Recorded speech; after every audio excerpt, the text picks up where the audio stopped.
Hey, crafty friends. Welcome back to another episode of Crafting for Profit Live. Today, we're diving into one of the most powerful platforms for creative small business owners, and that is YouTube, which can be kind of scary. But we have a guest here to help us figure it out. So, whether you've been thinking about starting your channel or you've already dipped your toes in and you want to grow faster, this episode is for you. And I do feel like I get this question all the time about starting a YouTube channel. This is one of the most requested things we get asked about. So I really think y'all are going to enjoy this one. And we're joined by the amazing Alex Vanover from DIY Alex. If you don't subscribe to her YouTube channel, what are you doing? Head there right now. Alex has built a thriving YouTube channel and community around her creative projects. And today she's sharing her best tips for starting and growing a YouTube channel from scratch. This episode is pre-recorded, but if you're watching the YouTube premiere, we are hanging out with you in the chat. If you're listening later, you can find all the details about Alex, everything that we talk about in this episode, either in the show notes for the podcast or in the YouTube description. All right, let's jump in. Alex, thank you so much for being here. Let's start at the beginning. What inspired you to start a YouTube channel, and what did those early days look like? So I discovered that I wanted to do YouTube sort of by process of elimination because I had a custom order business and I somewhat enjoyed making things for customers. But honestly, with like a full time job and everything else, I decided to try YouTube as a way of teaching people how to make what they were asking me for rather than always working with custom orders. So that's kind of what inspired me to get started with my YouTube channel. I was already working in the crafting industry, I had a full time job. I'm working in marketing for a crafting company. So I was already sort of immersed in it all the time, which was awesome. And I had some great mentors who suggested that I give like YouTube and social media, kind of the whole, influencer, if you will, pipeline a try. And I did, and I loved it. So in the beginning, I got started by pre-recording and posting 5 videos to my YouTube channel that I didn't really tell anyone about. In fact, before that, about 2 or 3 months, it was like right before the week of Thanksgiving in, let's see, November of 2018, I posted a video, but I was so horrified by it, I didn't tell anyone. I was so embarrassed and so like weirded out that I had done what I set out to do. And I told no one. But by January of 2019, so as a couple months went by, I posted 5 videos on purpose so that once I started posting videos, there would actually be some content there for people, who may have seen it and may actually be curious about me, which is kind of maybe an unconventional tip, but I do think that that was a good starting point because after that, I committed to posting every single week. And so I committed to posting every week. And I think I did for 3 or 4 years, literally nonstop. I would batch record, I would go live, I would do whatever it took, but I hardcore committed to once a week. And that really helped, I think, accelerate my timeline for growth. Because even though it was, sometimes the videos were quick and short and not fancy, it really helped get my content started. And YouTube really rewarded that consistency in my growth. I love that you talked about mentors like encouraging you because I feel like me and Angie and even you, Alex, now are like, okay, everybody, we can be the mentors to the people on this podcast. Like, Yeah. this is a good way to really start getting out there. And you don't just have to teach crafts. There are so many other small business owners out there that are, doing other things as well. But I think it's really just getting on video. So for me, my first lots of videos were just my hands. They were like, what did they call that? Like the tasty recipe style, except they were crafts. So I would just film overhead and set it to music because it was too terrifying to get Yes. my face on camera. Yeah. And then I slowly worked my way into it. So there are ways also to like kind of like dip your toes in, but I do agree that getting like a chunk of content done so that you have some to start with. And then maybe you can post, have like 5 videos ready to go so that you have 5 weeks to like force yourself to make 5 more videos or whatever. And it's just helpful for life, especially at the time I didn't have kids yet. Like I was married, but we didn't have any kids. So it was a little easier for me to be consistent because my life was just a lot more predictable. But now that I'm a mom, bless my audience, they know it's like the wild, wild west out here. We do our best, but we're just out here showing up. It does not always end up perfect. I really think that in the season of my life where I started is part of the reason like how I got here today because I was able to like really commit and not give up because I didn't have a tiny human who depended on me and, a little one who gets sick and, you need to prioritize that. So I think it does depend on your season too, which is totally fair. I think you have to consider where you are and be realistic about what makes sense for you. Like a weekly video doesn't sound like a lot, but I'm here to tell you a weekly video is a lot. I barely make it 4 times a month, even going live now. So I look back and I'm like, wow, that's pretty hardcore. But I was determined to do this thing. I was determined to grow this way. But I realized that when I wanted to have kids, I wanted to be able to have this flexibility to have my own business. So at first I didn't look at it that way. I just looked at it as helping people and growing my business in this new way. But then, like, as I was processing more and getting further on in the journey, I realized I wanted to be able to quit my full-time job at some point so that I could stay home and take care of my family kind of on my terms. My purpose and my driver kind of shifted over time. But consistency is king when it comes to getting started on YouTube and growing. So I want to say thank you for coming on because I get asked all the time, like, how do you start a YouTube channel? And my answer for when I started was, I was like, hey, this brand wants me to film a video of this unboxing. Might as well throw it on YouTube. I'll just go ahead and start a YouTube channel. It was a horrible video. There was zero plan to the starting of my channel. It was just that I needed to unbox this thing and post it somewhere. So I'm so glad that you were talking about a plan because my answer always is, I just kind of started. I feel like that this is a connection I did not make until later. But Corey and Angie really started on the blogging side of things. So they kind of started with a website and with a blog, whereas I started with YouTube. YouTube was my only plan. It was my only social media originally. I created like a Facebook and an Instagram to go with it because TikTok wasn't even a thing back then. But like I started in the video space. So I kind of feel like they're two sides of the same coin. Where, blogging and Pinterest are kind of your driver on one side and YouTube is the other side, but it's really the same strategy. It's just written form versus video form, and kind of depends on where you want to start and what season you're in. Sometimes maybe blogging might be a better fit for you. And in fact, I need to dive more into my blog because it really would be a better fit for me right now. I just am so comfortable with video at this point. It's so much faster for me to just turn on the camera and go because I truly have done all the embarrassing things. I have called myself the wrong name. I have like literally done it all when it comes to video. So I am not at all embarrassed. And it did not start out that way. In fact, I used to have to listen to my own videos over and over and over again. That's how I got used to hearing my own voice on camera because that was something that truly I just like wanted to be like, la, la, la, la. Like I'll never listen to my own videos. But the reality is, especially if you're editing yourself, you're going to have to listen to your own voice all the time. And so I basically just did exposure therapy and I listened to my own videos every single time, multiple times until it just sounded normal. And if you're embarrassed and if that sounds weird, I got some really good advice one time that the way that you see yourself and the voice that you hear that makes you cringe is what everybody hears from you all the time. So even though it feels weird to you to like see yourself kind of in the mirror and hear that voice, that's what everybody hears when you show up and when you speak. So it's really not odd at all. You just have to get used to it.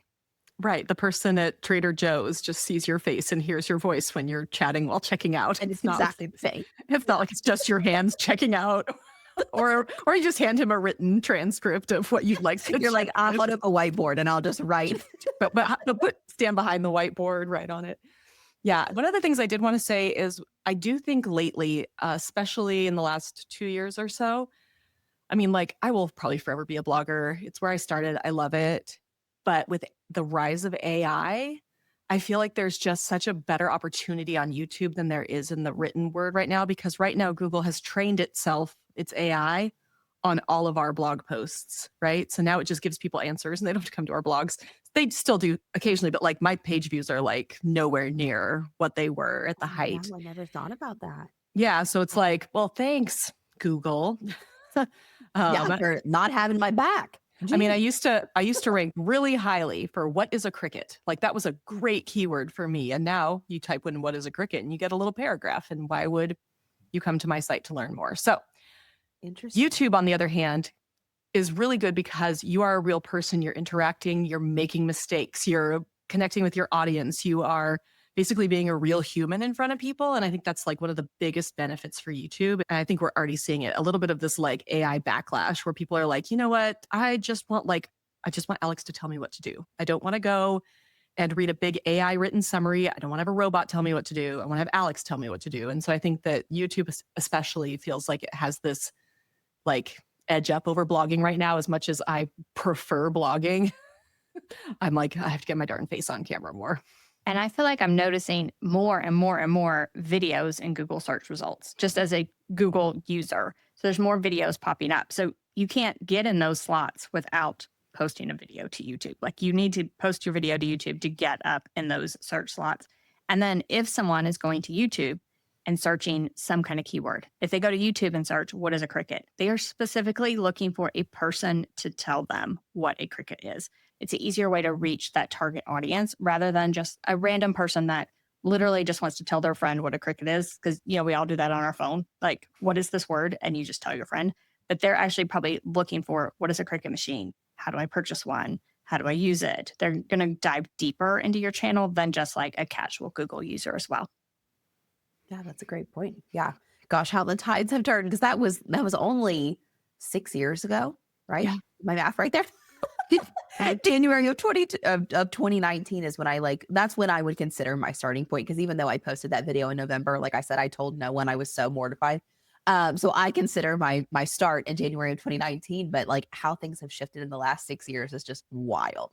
Wild. This is not a business that you can stay complacent in. No, You really have you to will roll the absolutely fall punches. behind. Yeah. Yeah. All right. What do you wish you'd known before you uploaded your first few videos? Is there anything like if you could tell that Alex in 2019 something, what would you tell her?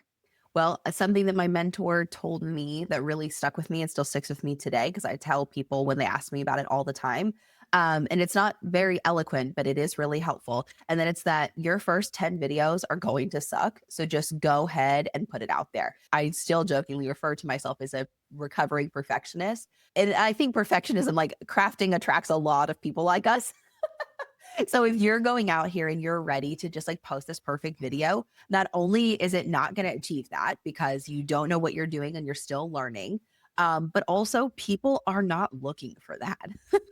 You'll look at my first few videos and I have a full face of makeup on. You like, I don't wear like fake eyelashes or anything, but you know what I mean? Like the fullest extent of my makeup abilities were exercised in my first few videos because it made me feel more confident. And there's something about that too. Like if you feel good about that, absolutely, wear the makeup you want to wear the outfits you want to wear. That's fine. But people are not out here looking for perfect looking people. They're out here looking for somebody on the other side of the craft table who's going to tell them what they want, what they need, how they can be inspired. And so I would just rip the Band-Aid off and get it done the best way that you feel comfortable, the best way that you feel like you can. But do not kill yourself over editing, I remember I was trying to edit out every it was the first YouTube video I'd ever made. And I was like cutting every single out, and people talk like that. I say when I just speak, for the most part. So like just let it be natural and like don't feel embarrassed by that, because there's really nothing to be embarrassed about. Also, this is not something that I would necessarily tell myself at the beginning, but something I had to tell myself along the way is that the only people who are like making fun of you and laughing at you are the people who are not doing what you're doing. Like Corey and Angie and I would never laugh at you for trying to start a YouTube channel. Even if your videos are objectively a little cringy, that's okay. Nobody would make fun of you who was already ahead of you, because we all know that we all started somewhere. The only people who would make fun of you are the people who don't have the guts to try. We just did an episode on dealing with online bullies. And, somebody came on the other day. I did a video on my YouTube channel about 2025 trends for the holidays when it comes to crafting. And that video did really, really well. But I had somebody come in there and she's like, I dare you to count the number of times you say, I can't even remember what the words I said over and over again. Right. And I'm like, okay, person who has one video and like 20 followers. So I just responded. I was like, I dare you to not to drag down other women on the internet. And I had a whole bunch of people who were like, I'm glad you stood up for yourself. But still, like, yeah, I still have vocal tics. I still have things that I say over and over and over again. And have I broken some of them? Yeah. Have I broken all of them? Heck no, because I've had to fill in the other vocal ticks with other things. And so I feel like you're right. It's just bully sort of tactics to make fun of people on the internet. And then the other thing I would say for your first 5 or 10 videos, don't do the videos you think are going to do the best. Save your best topics for like videos 11 and beyond, the ones that you think are going to do really well for YouTube search, because you don't necessarily want your best video to be from the beginning, right? True. So don't 'Cause like sometimes those pick up and I look and I'm like, oh, I wish it wasn't that one. So yeah, still make good videos, still do things that would be searchable in YouTube, et cetera. But maybe if you're like, I want to do an overview of, this particular process that is very specific to how I do things in my handmade business, and I want to share with people, that's like your 11th video. Get some other stuff under your belt so that the thing that might do better than other things, and you'll get a feel for this as you go along. Like, I know that my Cricut stuff is going to do better than my laser stuff. Do I enjoy the laser stuff more right now? Heck yes, I do. But the Cricut stuff's just going to do better. So it's like, you'll get a feel for what might do better. But yeah, I kind of feel like I still have a couple videos that are very old and very cringe. And I'm like, I wish I had waited like just like another 5 videos to make these really, really important topics, if that makes sense. But you can see your growth, which is something I love to do. If I compare myself like today, even to a year ago or 2 years ago, I'm like, wow, I've gotten so much better. So I do love seeing that growth as well. And you will see it, like Corey said, on your 10th video versus your 5th video. Even though it's only been like 2 months, you're going to be like, I didn't even buy any new equipment. Why is the video better? It's just going to be better because you get used to the process. You get used to editing. You get used to like what your audience likes and doesn't like. And I just feel like it just gets better. Every single video, you're going to grow a little bit. And I do love seeing the growth. That's like one of my favorite things.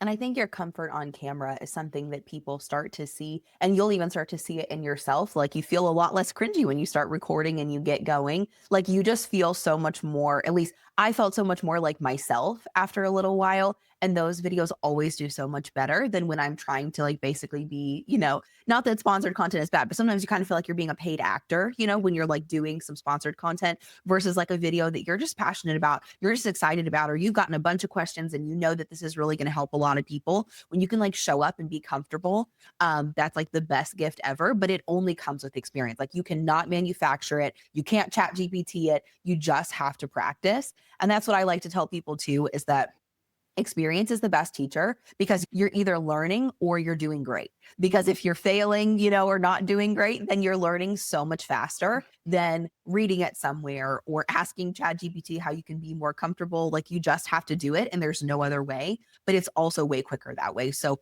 basically, like what Corey was saying, kind of being okay with like just putting stuff out there just to rip the Band-Aid off, then you can save those other topics. And if you have the foresight to kind of map those out, I do think that that's wise. Not that you want to get too crazy, but like maybe you map out the topics for your first 10 videos or your first 20 videos so that you kind of know where you're headed, and you can look at that strategically and be like, okay, these are the videos that are going to be the easiest to film. They're going to be, the least intensive. So I'm going to put those first because that's going to help me rip the Band-Aid off and get this out faster. And then I can get more in depth and I can get more practiced as I get better. And then I can do, this big Mac Daddy comparison of this machine to this machine that's going to involve lots of clips and moving my camera around a lot, those types of things. I love that you talked about failing and learning. I was watching a video with my boys last night on a science channel. I think it was called Smarter Every Day. It was all about like glass and some other things, but the glass blower that the guy was interviewing had said, if I'm going to fail, I'm going to fail in as many ways as possible so that I can learn as much as possible. And I have never really heard it like framed that way. So part of me is like, yeah, learn your lessons, right? Like, okay, so we're going to try this, and this, and see what works so that you don't have to like necessarily try one thing in this video and one thing, like just get it all out of the way and you can learn really quickly. Okay, I'm going to need a microphone, or whatever it is. My lighting is not good, like whatever it is. I feel like I liked the framing of, if I'm going to fail, I am going to learn as much as possible from this failure. Because it's better than learning from like tiny failures for a long time. I feel like just, yeah, again, rip the Band-Aid off and figure out Yeah. what you need to do. And watch your And videos back, even if you hate your voice and yeah, it makes you want to throw up a little bit, do it yeah, anyways. And I used to like weirdly almost always, I would have a second screen up watching my own videos.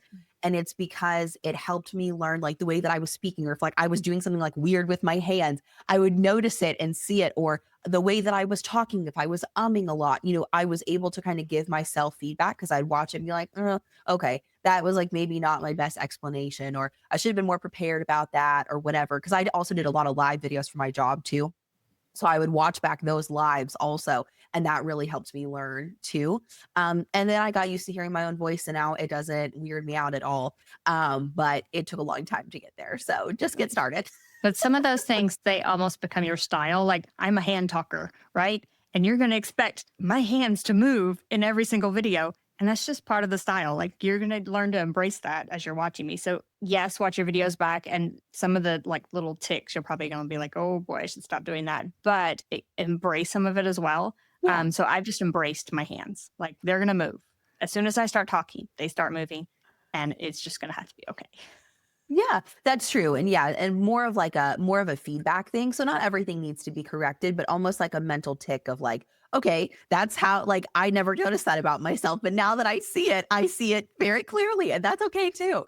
But at least because then some internet bully's gonna come along and be like, wow, Angie, you really talk with your hands a lot. And you're like, yeah, thanks for telling me what I already knew. exactly. We're talking a lot about recorded video, but obviously you can also go live on YouTube. I feel like going live on YouTube is also another way to get over yourself really quickly. Yes. And honestly, I think all three of us would probably say now that lives are often easier, so much easier, Oh right? yeah. All lives are almost exclusively all I do these days because I don't have time to pre-record and edit. So I go live every Thursday that I'm in the office and somebody's not sick and everything else. But yeah, I go live almost every Thursday. Now, granted, I feel like the trade-off with lives is that, at least in my case, because I am a chatty Cathy, my lives are always a lot longer than my pre-recorded videos. When I was really focused on growth, I wanted those shorter, more concise videos because they were helpful for my channel growing.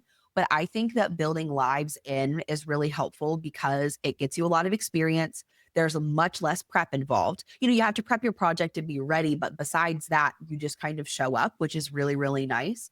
But I don't feel like they have quite as good of not necessarily searchability, because if you title them well, they will. They don't maybe help your channel grow as quickly. So I did a mix of both pre-recorded videos and lives, and I would suggest that for anyone who's trying to grow because they're also really good for community building and like helping people really see who you are underneath your brand. But that's also a really great way to build that community because people get to see like the Alex underneath DIY Alex more when I'm like live making those expressions and making those jokes and laughing too loud and all the things that I know that I do. You get to hear it in real time instead of me, potentially cutting that out and being just a little more corporate, not in like a bad way in my videos. I just don't leave a lot of quirks in there because I personally like shorter videos and more concise videos. So those are the types of videos I tend to create when I do edited content. And when you are deciding your style and like figuring things out, I do suggest making the kind of content that you wish you could find. That's a great way not only to serve people, but also to kind of fill a little bit of even a sub niche. That's something that people know me for is that like I'm friendly and I'm fun, but I'm pretty much straight to the point. You won't get a lot of side stories. You don't get a lot of backstory. My intro is 30 seconds or less every time. And then I dive right into the content. And a lot of my comments say, thank you so much for not like a 10-minute intro of how, your grandma taught you how to do this. And although that is all wonderful, I'm here for an answer. So that can be helpful too, is like creating the type of content that you wish you could find because you haven't seen anything like that before. Yeah, that's the same for me. People say that all the time.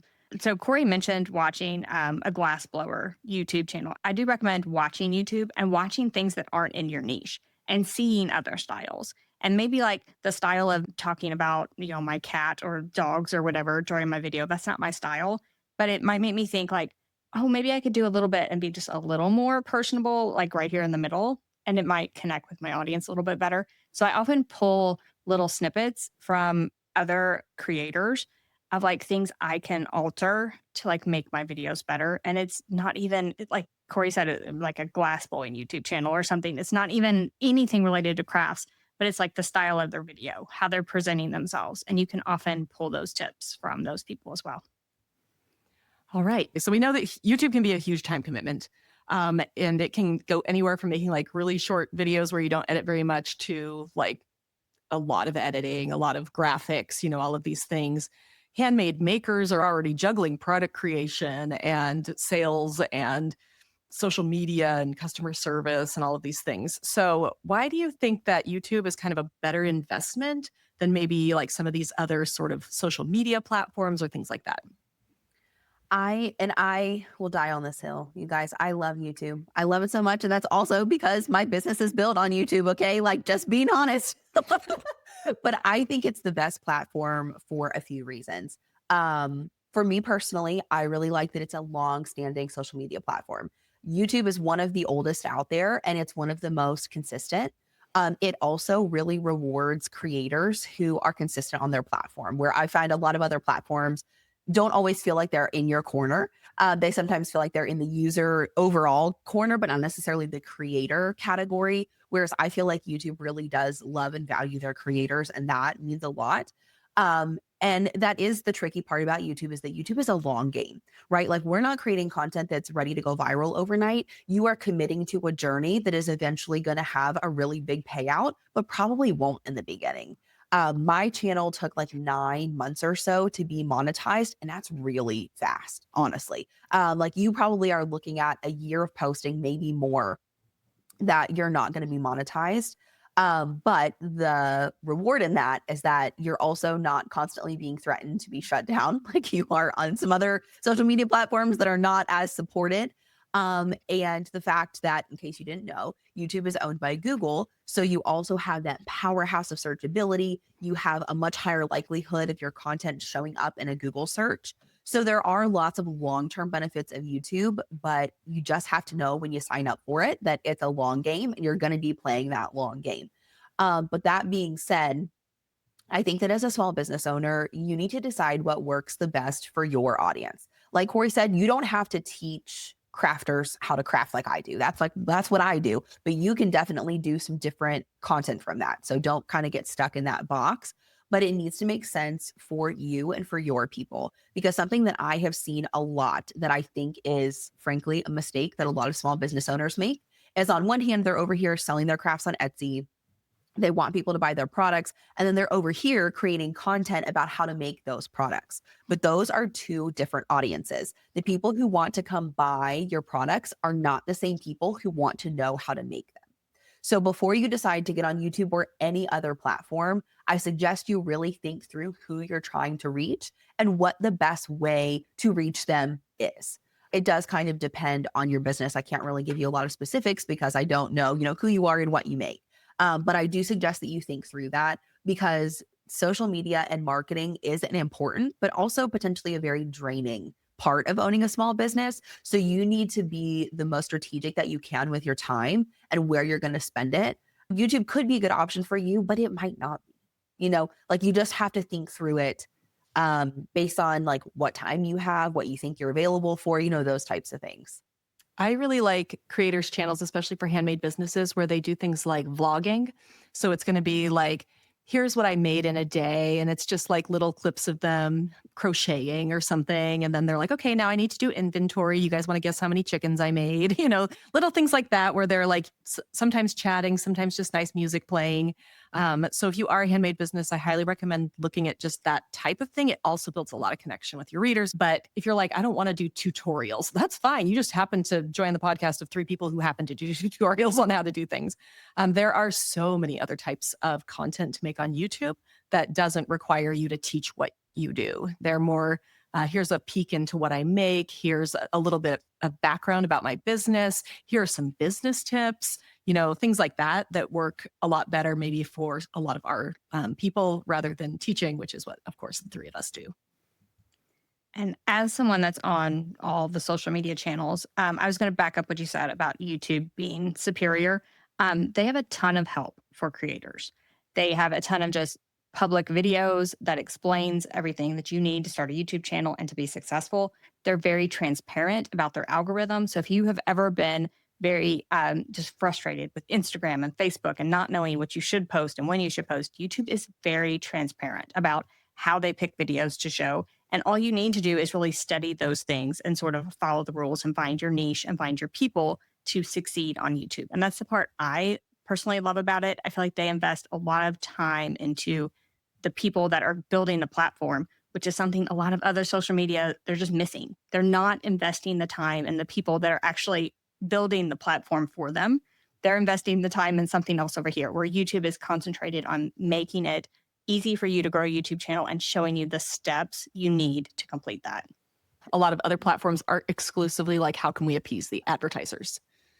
And that gets really annoying after a while, because then you're just being sold something every time. And while YouTube obviously does have ads and you are being sold things by a lot of different people, I do think there is a really nice place in YouTube where they really like their content creators to be creating good content, to grow their channels, of course, to bring more people to YouTube, to sell more stuff. I mean, like it is all about the advertisers. However, I do feel like I agree with Angie. They put a lot more into their creators than other channels.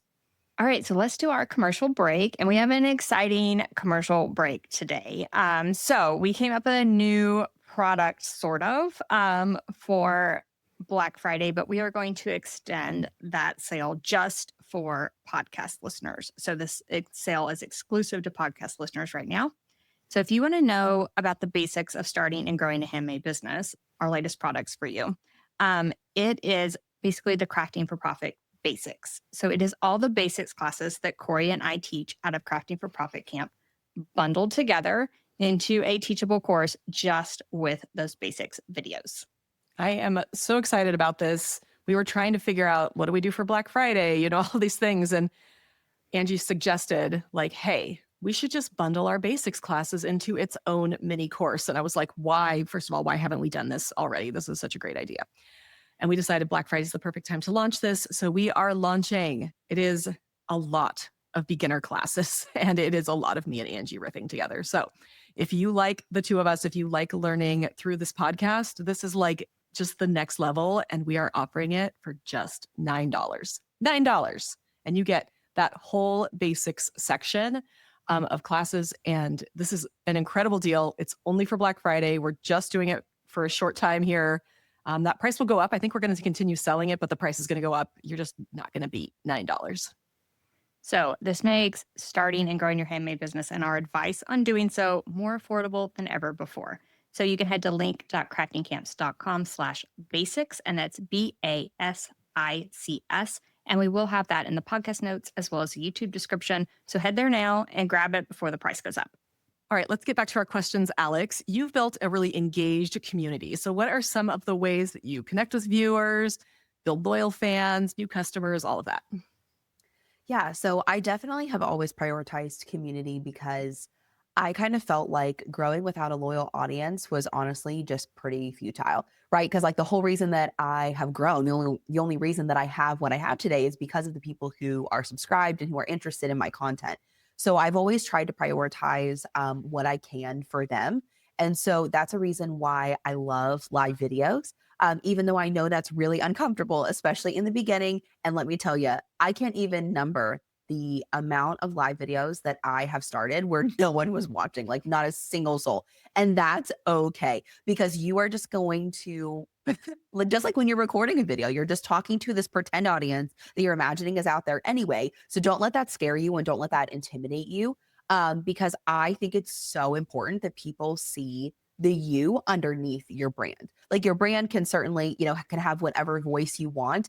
But I have just noticed that the creators who are a little bit more on the corporate side, who never, kind of let their hair down in their videos, they're like very professional, always very perfect. Not that there's anything wrong with that type of voice. I just don't think that it has a loyal following the way that brands who are a little bit more personable do. So that's why I love live video. I also love having a Facebook group that goes along with my channel. I think that's a good place where people can ask questions that are more specific, or, maybe they have something that's not directly related to one of your videos, but it's kind of a similar topic that you've taught on before. I think a Facebook group is a great place to start. I also really love writing emails that I really need to turn into blog posts. I really love connecting with my audience through writing emails. I think an email list is just absolutely the holy grail of marketing. Honestly, like if you had to do anything, honestly, ignore this podcast. If you had to do anything, Alex personally, maybe not Corey and Andy, but I would suggest email list, baby. That's the first place to start. That's the first thing. And it might seem silly when you're really small, right? Like you might have 3 people on your email list, but when I tell you that is the best way to grow, the best way to connect with people, the best way to actually get your thoughts out, it is so, so, so valuable. And I think it ties in so beautifully with your marketing, no matter what platform you have, because you can always encourage people to send things out on your email list. So I do that all the time in YouTube. I say it in my videos. I have it in every description. I have a little overlay on my software that says like, join my email list. Here's the link. Because I am able to like just be really upfront with people, and just really reach them directly, because I love social media. It is the reason why I'm here today. So I would never ever discourage you from social media.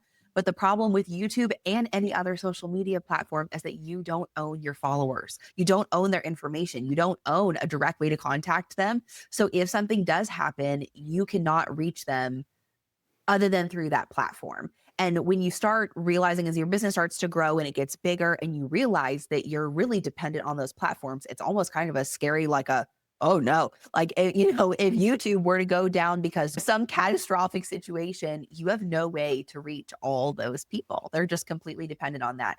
And that's not a very good business model. So I started my email list about 3 years into having my YouTube channel. But honestly, going back, I would have started it sooner. Because not only do I send weekly reminders, like when I'm about to go live, I set it up ahead of time and I send out the link, saying, hey, I'm going live. But I also can send out other things. Like, for example, last month, I did not have time to write a newsletter, but I did make a very funny Costco employee costume for my book club's like costume thing. I did that kind of on a whim because I forgot that my book club was dressing up that night. So I had like 3 hours or so to make that costume. But instead of writing a whole newsletter and like doing a whole video, I just gave everybody the details in my email. I was like, if you need a quick, like less than $20 costume, I got you, because that's what I did today. And that's what I sent out in October. And like, that's so silly. But that is like a great example of how I just took like what I'm already doing in my real life and I just created content for it. And I actually did copy and paste the text from that into a draft of a blog post, so that I guess next year, now that it's way past Halloween, I can go back and use it. So I'm trying to be strategic in the way that I create that content, but sometimes it's just so quick to just sit down and write the email. Like that's all it takes. Sorry, I'm going on a rant about email marketing, and that's not It's what we're okay. here for. All we do is rant about email marketing. We say it's not an episode of Crafting for Profit Live unless we talk about email marketing. So you are Okay, fitting yeah, right in. I'll touch on it for you, because literally I just cannot speak on it highly enough. It's just so, so, so valuable. But also I feel like it's a way for people to connect with me, because they can directly reply to me, and they do. I mean, they do frequently. In fact, I sent out an email because I just had carpal tunnel surgery like a week and a half ago. So I let them know I was going to be off for a couple weeks because like I was going to be recovering. And in fact, before this podcast, I was replying to those emails saying, hey, thanks so much. I didn't have a chance to do that before my surgery, but now that I'm back in the office, I'm replying to every single one. And like, what a cool way to have a direct line to somebody that you loyally follow, that you can actually reply to an email and they'll actually read it, That's a real community, I feel like. Whereas a lot of times, I mean, YouTube comments are great, and I love going live to read people's comments, but I feel like I only have email addresses of people that I like know. You know what I mean? Yeah, I completely agree. I feel like there's just something about an email list. And I mean, I have my email list for Hey, Let's Make Stuff, and that email list is large.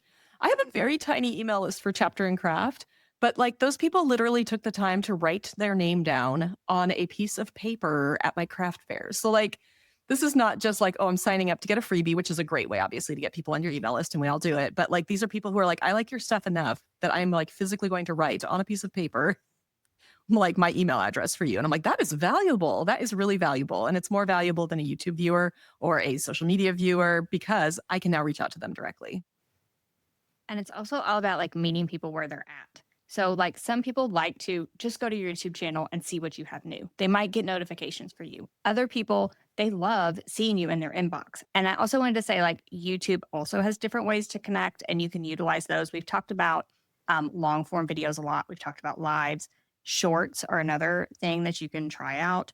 And all of those different pieces help you connect with people in a different way. And some people like long videos, some people like short videos. So sometimes it's about like meeting them where they're at almost. And I was going to say something that I do. YouTube has a posts feature, and you can do like polls. So you can say like, what kind of machines do you have? What would you like to see me review? What kind of content would you like to see? Do you like short videos or long videos? And you can poll the people that subscribe to your YouTube channel, and it's a way to connect with them and give them what they want. And I do that a lot as well.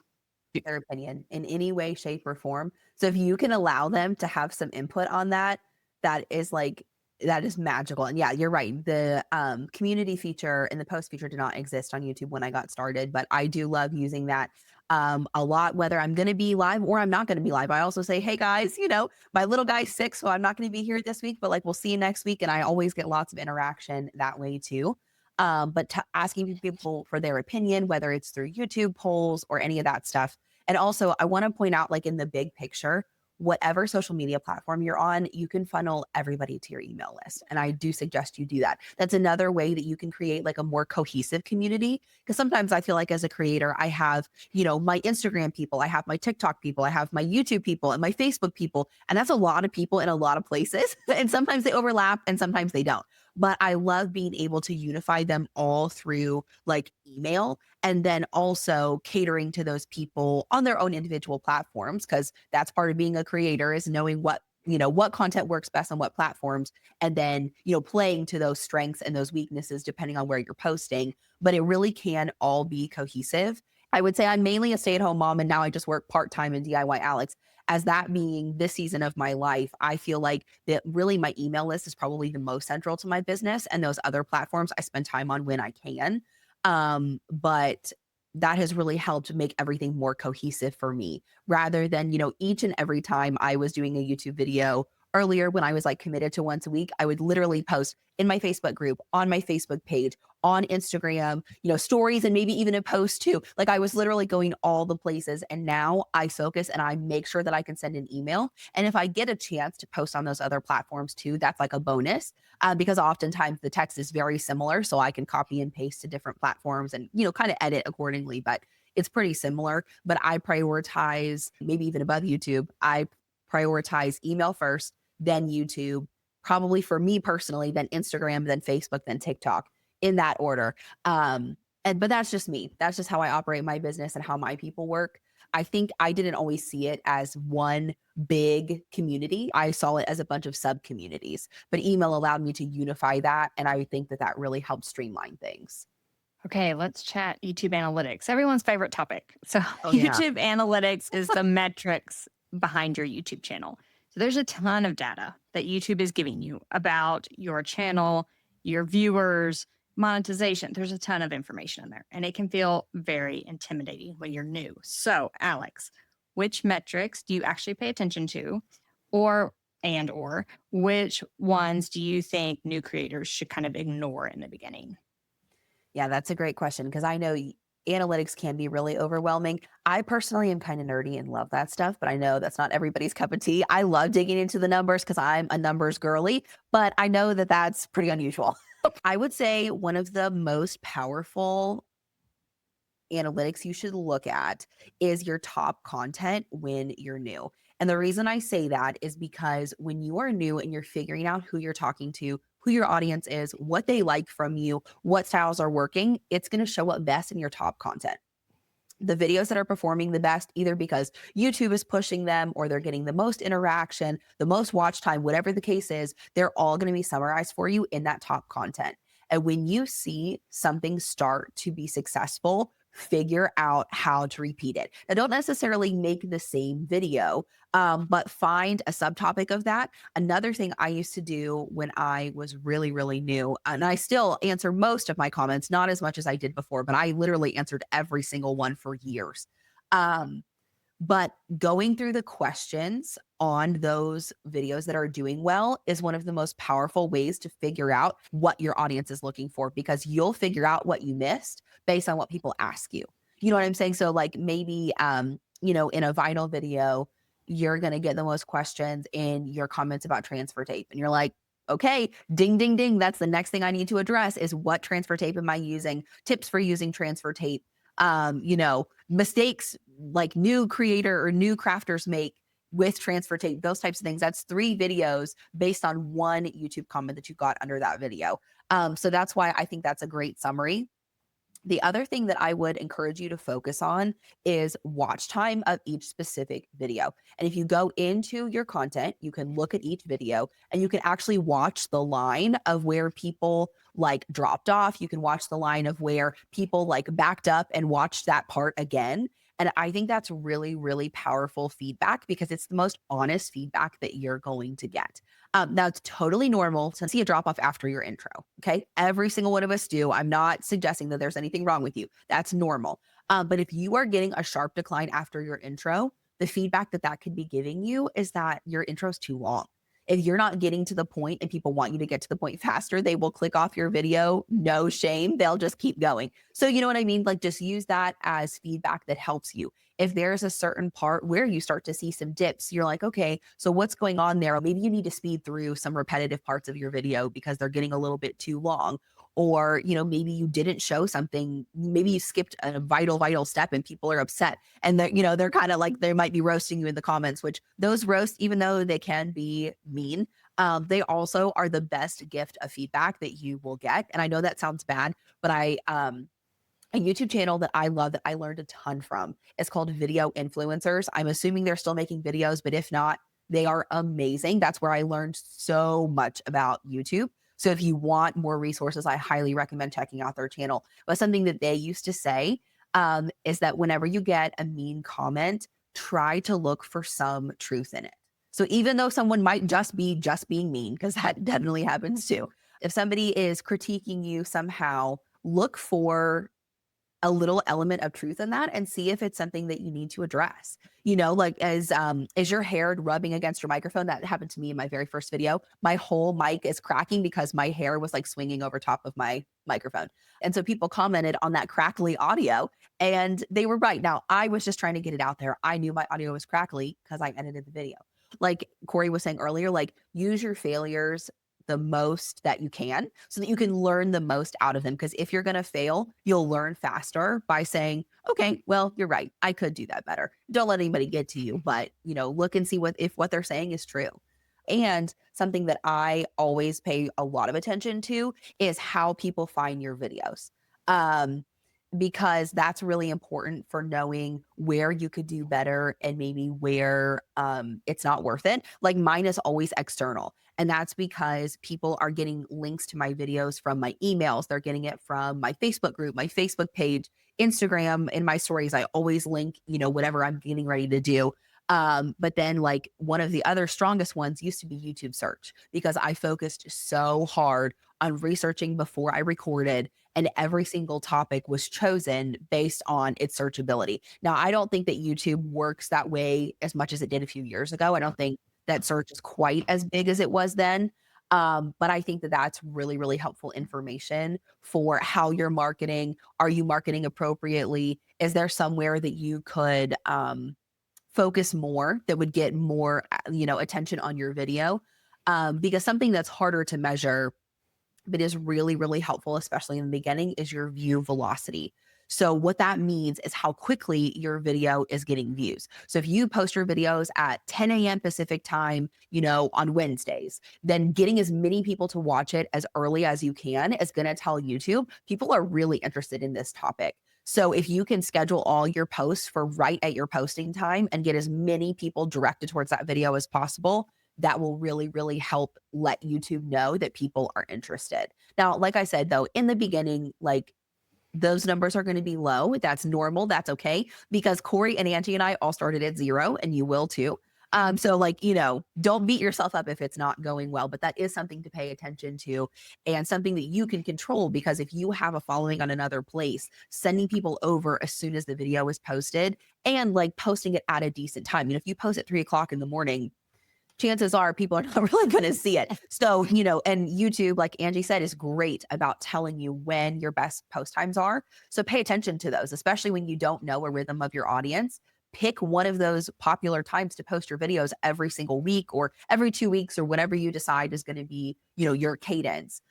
Try to do that so that people are going to be awake and ideally maybe home from work or on their lunch break. Think about your audience and what does their day look like? What's the best time to post a YouTube video? Like me, I'm not going to watch a video at 6 o'clock in the morning because I'm still trying to pry my eyes open, but maybe after work though, maybe at 6 p.m., when I get home before I make dinner. So think about it like that when you're choosing that, because I think it's really going to help YouTube say people care, people like this. And, it really starts to prioritize your content. So you talked about watching for drop off. I actually kind of dove into my YouTube videos recently, and I realized I have a drop off when I do this little spiel that I have about getting the files that people might need to craft in my craft library. It's like a spiel. I can say it really, really quickly, but it still takes some time. It's like, go to this website. Once you're at this website, get the password to log in. And once and that goes on and on. So I think I'm actually going to change that. I'm just going to say, get all the details to get this file down in the description below, because I feel like that will be just so much faster. And then I can expand what's in the description and what's in my library page.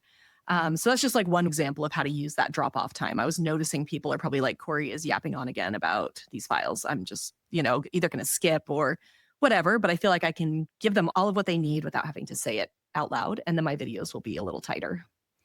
That's interesting. Well, and all of your loyal people are already going to know how to get your files. This So is if true. these are your subscribers that are watching, which, sometimes they are and sometimes they aren't, but if they're your loyal people, they already know what to do. So that's a really interesting point. I think it's really helpful to not have like a spirit of offense when it comes to being on the internet.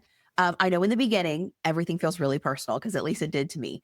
But as you start looking at it from an objective point of view, you're like, oh, okay, like it's not, people aren't mad. They just don't have a lot of time. They're just trying to be as efficient as they can. And, if I'm repeating myself, saying something that they don't need to say, I can find a different way to do that. And I think that that's a really wise way to look at creating in general, because even sometimes under the meanness, there is some important feedback that you can take that really does make you better. Yeah. And sometimes it's about finding this like happy medium, because you need to get the information out there to find the file, but maybe you don't need to say it. And maybe you can just shorten it to say in the description below the video. Or like some people will say my videos are too short for the information, and some people say they're too long for the information. So I have to find that like medium ground that satisfies most of the people. And you're not going to satisfy all the people all the time. Just don't even try. But I do love how you talked about paying attention to your comment section. And one thing I was going to say, if one person asked the question about transfer tape, then like 10 people probably have the question. They're just not taking the time to comment, or they're too shy to. So if one person asks a question on your video, there's probably 10 more that want to ask or have that same question. And you also have to sign in to your Google account in order to comment. So there's a lot of people who probably want to say something, especially if they are older, but they just don't know how. So if somebody is taking the time to sign into Google to comment on your video, it really does like actually mean a lot. It's a lot of steps if you're not, if you're not a Google user and like that's not super familiar to you. So yeah. I'm guilty of like being on my phone and I'm not signed in, and I'm like, I'm not doing it. Not doing it. Yeah, Today. you're like, I'll just let it go. And that's exactly, you're like, okay, I feel that, I get it.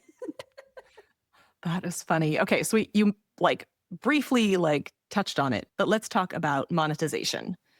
So once your channel starts growing, what are some of the best ways that creators, handmade businesses, these sorts of things can make money on YouTube? And do you think it's better to focus on ad revenue, sponsored content, or using YouTube somewhere else in your business? Just kind of give us like your overview of what you think is best for monetization. I was thinking a lot about this question because I think it is definitely business dependent, right? Depends on what you're doing and like what your income already looks like and like how you're looking to utilize YouTube. But I would say when you're smallest, your best strategy is to use your YouTube videos to direct people back to your website or wherever you sell your products. Right. So if you're a handmade business owner and you sell on Etsy, your best bet is to make content that is ultimately going to direct people back to your Etsy shop. So whether it's telling people about the uses of your product or the behind the scenes of creating your product, different things, but ultimately the call to action, which you should have at the end of every single video, you should always tell people what to do because they want to be told what to do. The call to action should be you recommending them go buy your product basically, or, directing them towards it. Then as you grow, sponsorships for me are personally the best revenue wise, but I do think that it takes some community building, it takes some channel building, because even though vanity metrics, which is basically just metrics that look good, like subscribers, are not the end all be all that people make them out to be, I do think that they give you a certain sense of validity, right? So like once you reach 1,000 subscribers, 5,000 subscribers, 10,000, 25, 50, 75, 100, that does start to put some, credibility behind your name. And I think that as you grow, your sponsorship opportunities will get a lot better that way. So sponsorships would be my next revenue wise, my next recommendation, because I feel like it really does take a while on the ad revenue to actually be consistent, even once you start to monetize, which takes a while anyway. Remember, we talked about it being around a year, maybe longer, of you posting consistently before you're monetizing with ads at all. But then it takes a while of a lot of people watching your videos to really gain a lot in ad revenue. So again, I would look at ad revenue as a long-term strategy, not a short-term. But that's the order I would suggest that people go in. And I've even started to do almost like a podcast, even though I don't have one. I've started to do little ad breaks in my own videos recommending my digital products. So even if the video, I wouldn't say if it has nothing to do with it, but let's say I'm doing a Cricut video that doesn't directly tell people about my course. I will create little tiny baby commercials just like you would in a podcast break and say, hey, if you want to learn more about this, you should go over and check out my, my website. My course, Cricut Chemistry, teaches you about X, Y, and Z. So if you're interested, find the information below. It's like 30 minutes or less. I keep it very, very short. But that's a way that I have started promoting my digital products. Even though my digital products came after my YouTube channel, I want to make sure that people know about them. So that's one way that I incorporate them. Of course, they're in the description as well. You can also just do visual cues across your screen.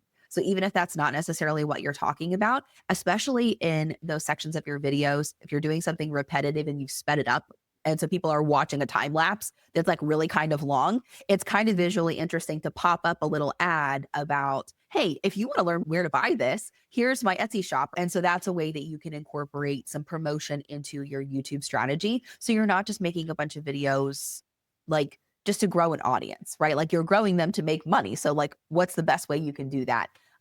So don't be shy about doing that. And also I wanted to touch on that too, Corey, because sometimes those areas where you're telling people about your products, those are going to see some sharp declines, but that is normal. People don't like being directly sold to. So don't cut those out of your videos because people don't want to hear them.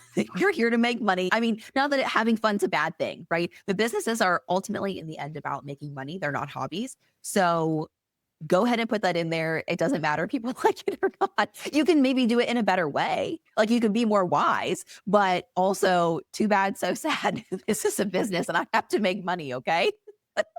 This is a good point. One of the other things I wanted to mention is that ad revenue in particular is also dependent on the time of year that your ads are going up. So companies spend money on ads in certain ways. And so this tends to be at the end of quarters when they're like, okay, shoot, I have to get rid of the rest of my Q3 ad budget. And so they'll just buy more ads than normal. It tends to be during the holiday season. So Q4 tends to be really big. So a lot of times you'll see like a big drop off, like at the beginning of a Q1, right? I always see actually the biggest drop off at the beginning of Q2. Like all of a sudden in April, I'm like, do I need to go be a barista? Like what is happening here? But ad revenue in general, whether it's a blog or Instagram or YouTube, whatever it is cyclical, and you'll start to learn the cycles of it. You'll get really excited, especially if your YouTube channel starts to do really well during the holidays and you're like, yeah, awesome. And then January 1st hits and you're like, okay, I don't know what I'm going to do. So just know that the ad revenue is a long-term strategy and it is cyclical. So it's not something necessarily where you're like, I'm going to start a YouTube channel, make the same amount of money every month. It is like, what did it decide to do this month? How is the economy doing? Are people putting less money toward their ad budgets? All of these different things. So it is definitely not, I wouldn't say, at least for me, it has not been as consistent as some of the other revenue streams I've used. So I did want to mention, I want to make sure people understand that there are certain minimum requirements before you can start even putting ads and using some of the YouTube features. So don't think that you are going to start your YouTube channel today and turn ads on immediately and start actually getting revenue from YouTube. It is, Alex keeps saying it's a long game. It's a long game. You have to build up your following. You have to meet certain minimum criteria before you can even start using some of those things. It's not a magic thing that's going to happen automatically. I did want to encourage people. One of the things I've been doing a lot with is YouTube shopping. And you can connect, for instance, my Shopify is connected to YouTube shopping. And I can tag my own products in my video that does a little pop-up on its own within YouTube. I can set a time that it'll pop up in my video, and they can easily click that product and shop the product. There's also like Etsy is on YouTube shopping. So if you have an Etsy store, you could tag your own Etsy products and it'll just pop up on the screen for people, no matter where they're watching. It makes it a little bit easier because, like, quite frankly, we talk a lot about the description below the video. I always do it. People don't understand what the description below the video is. So any way that you can make it easier for people to click on products, it's going to make it better. And I feel like YouTube shopping is kind of the answer to that. And they're doing a lot of improvements with it. I've been really impressed. And it's really getting a lot better. So I would look into that as well. Okay, last question. So for crafters who are ready to get started, but the first thing they're going to say is, I don't have all this fancy equipment. So what's the minimum setup you recommend? And what do they need versus like what could they wait till later to purchase?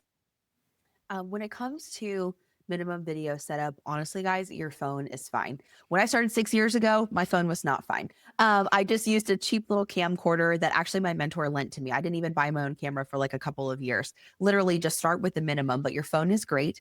The two things I would focus on though are lighting and audio. Those are my two best suggestions for you. You can get your lighting done in a lot of different ways. Something that I did was I purchased studio lights from Facebook Marketplace. And they're the lights I still use today. I've even bought replacement bulbs for them. They're very simple, very basic. I think they were maybe $60 used online.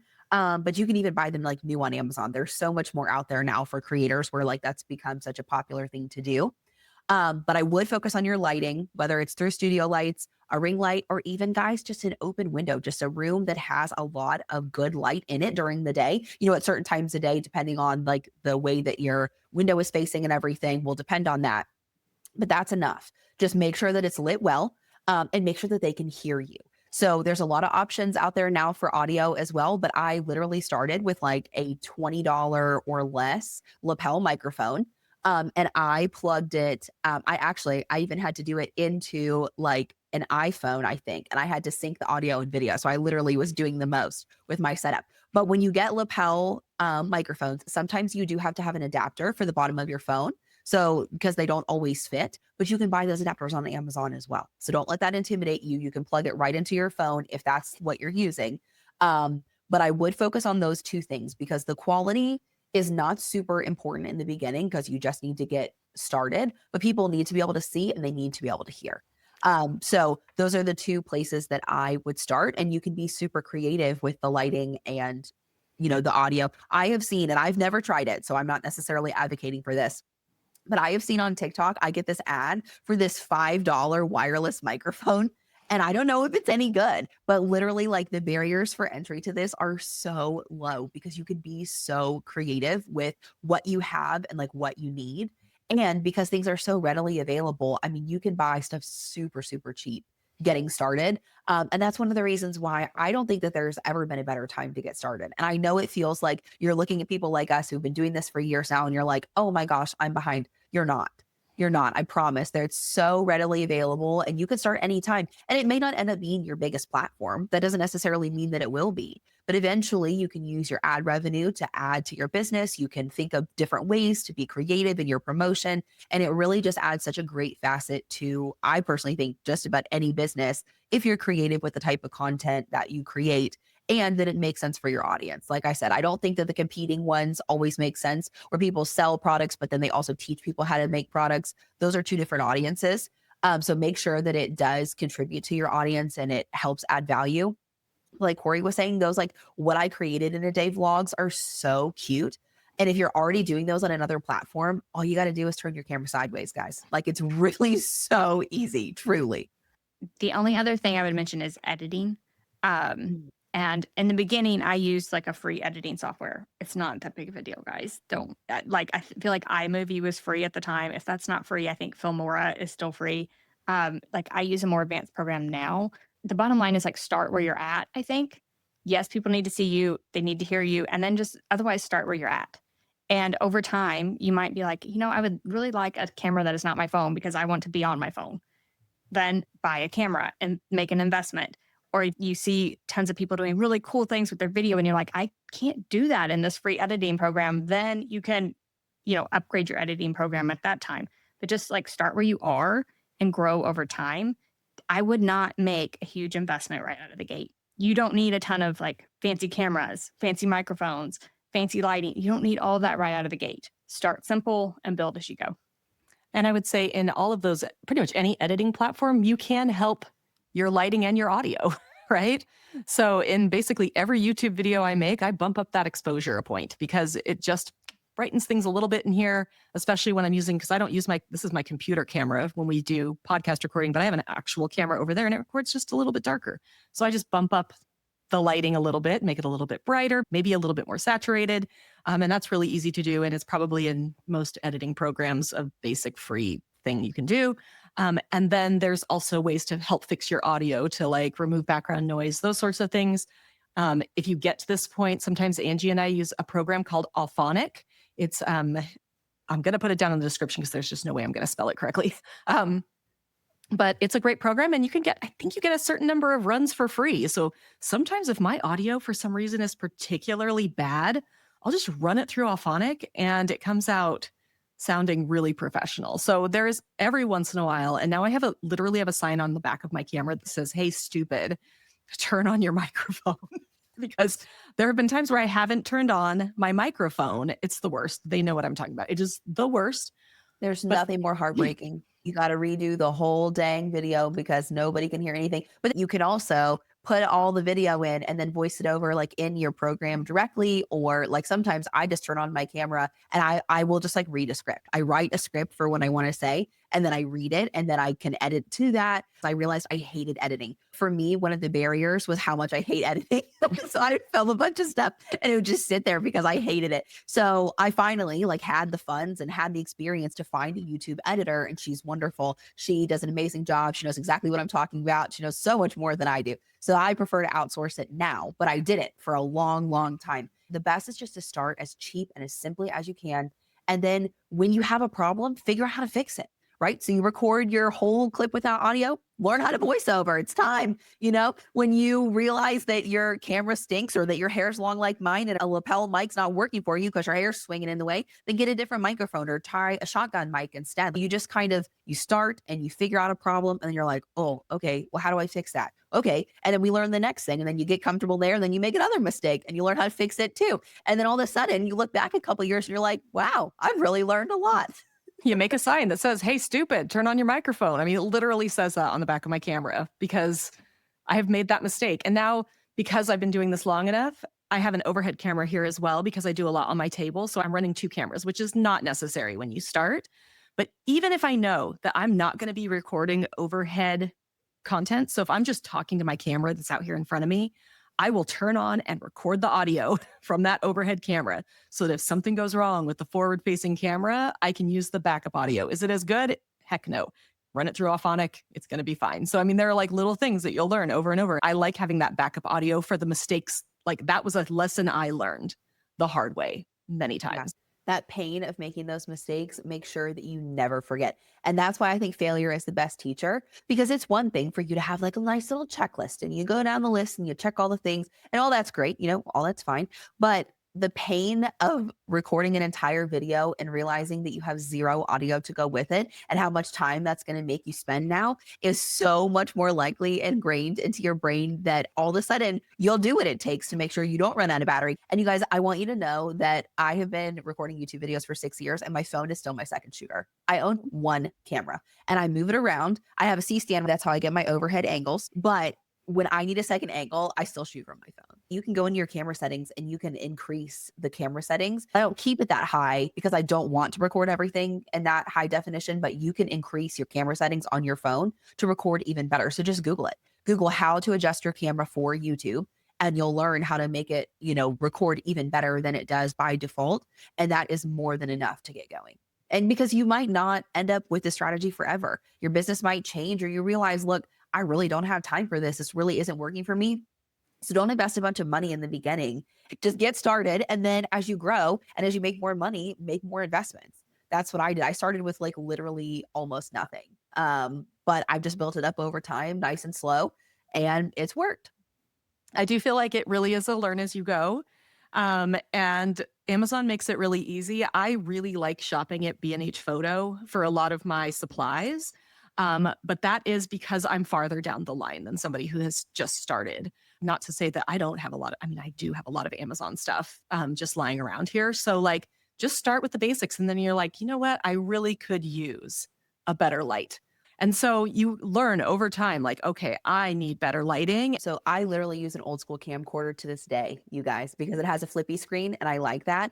And it's literally the most grandma setup. But you know what? Nobody knows that and they don't care, because as long as my videos come out and they help people, nobody cares. Nobody knows. Nobody cares. And I called B&H and was like, I'm between this one and this one. Like, what do you think?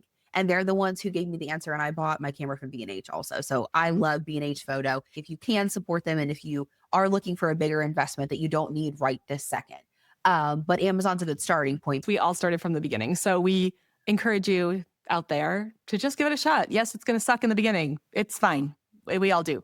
If you really want to hate us all, you can go back and watch our videos and comment on our early videos. You can filter channels, by the way. You can filter the channels to like oldest instead. You were of going to most make popular. it easy, Alex. Come on. Don't tell them No, don't that. tell I them don't want people seeing that video. They're still up. All of mine Yep, are still up. mine are but up. Nobody ever comments on them anymore because they're Thank goodness. I still have a few old ones. Like there's one, it's how to make paper flowers. And everybody's like, it's too fast. And I'm like, that was the style 10 years ago. Like Isn't it crazy?